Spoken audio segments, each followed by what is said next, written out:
काल रात्री जायचं होतं आपल्याला महाराज वाद्य पथकाच्या वाद्यपूजन कार्यक्रमाला. तसं तर आपल्याला निघायला जरा उशिराच झाला होता, कारण कॅफेत ऑर्डर चालू होत्या आणि सध्या आपण नवीन उद्योग चालू केलाय, त्यामुळे कामावर जरा जास्त लक्ष द्यायला लागते. तिथं पोहोचलो तर सगळा कार्यक्रम होऊन आवरावरी चालू होती, सगळा सेटअप काढायचा चालू होता. मग आपल्या सगळ्या भावांना भेटलो आणि तिथलाच एक बुकी घेऊन लल्ला भाऊला दिला. लल्ला भाऊचा पण नकळत एक शॉट घेतला. तिथनं परत आलो कॅफेत. तेवढ्यात आली कोल्ड कॉफी आणि मँगो मिल्कशेकची ऑर्डर, ती पण लगेच बनवून दिली. तर नमस्कार मित्रांनो, आज रविवार असल्यामुळे जरा उशिराच उठलो आणि किचन मध्ये गेलो तर आईसाहेब पोहे बनवत होत्या.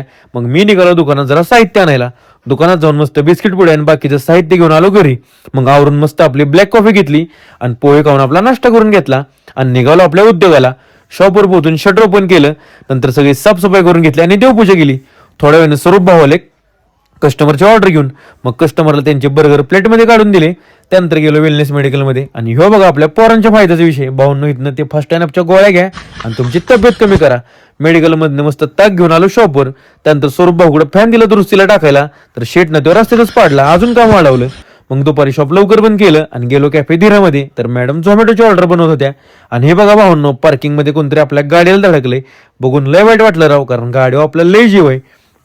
मग थोडा वेळ पानवाल्या बाहेरपाशी थांबलो आणि तिथनं निघालो घरी. आजच्यासाठी एवढंच. व्हिडिओ आवडला असेल तर तुमच्या ह्या भावाला नक्की फॉलो करा आणि आपल्या युट्यूब चॅनलला सबस्क्राईब करायला विसरू नका.